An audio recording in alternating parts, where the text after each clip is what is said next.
మేడ్చల్ జిల్లా అల్వాల్ కాంగ్రెస్ పార్టీ ఆధ్వర్యంలో సంబరాలు జరుపుకున్నారు. జూబ్లీహిల్స్ కాంగ్రెస్ పార్టీ అభ్యర్థి నవీన్ యాదవ్ భారీ మెజారిటీతో గెలిచిన నేపథ్యంలో గోల్నక అల్వాల్ రాజీవ్ చౌకలో బాణాసంచా కాల్చి సంబరాలు జరుపుకున్నారు. ఈ సందర్భంగా వారు మాట్లాడుతూ జూబ్లీహిల్స్ ఉప ఎన్నికల్లో వచ్చిన ఫలితాలే రానున్న జీహెచ్ఎంసీ స్థానిక సంస్థల ఎన్నికల్లో రిపీట్ అవుతాయన్నారు. ఈ విజయం రేవంత్ రెడ్డి ప్రజాపాలనకు నిదర్శనమని కొనియాడారు.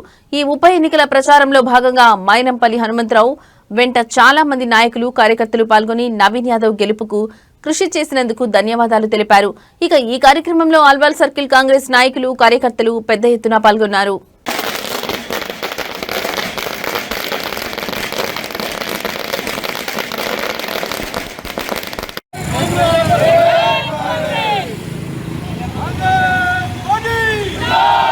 గెలుపు ఆపోజిషన్ పార్టీ వాళ్ళకి ఒక లెసన్ గా ఉండాలి. ఎందుకంటే చాలా చెప్పిండ్రు మాదే కాంగ్రెస్ అన్ని చదువుకొని వెళ్ళాలి, కానీ అట్లా కుదరని పని. కాంగ్రెస్ పార్టీ ఒక పెద్ద సముద్రం. మన హైదరాబాద్ ఎలక్షన్లో అప్పట్లో టీఆర్ఎస్ ఏమన్నారంటే ఒక్క ఎమ్మెల్యేకి గెలవలేదు అని చెప్పారు.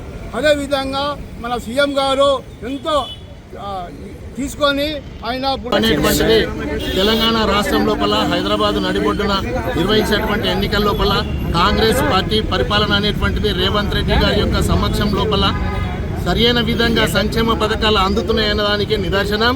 ఇక్కడ హైదరాబాద్ లోపల కూడా జరిగిన జూబ్లీహిల్స్ ఎన్నికల్లో కాంగ్రెస్ పార్టీ దాదాపు 25,000 మెజార్టీతో పైచిల్స్తో మరి ఘన విజయం సాధించడం జరిగింది.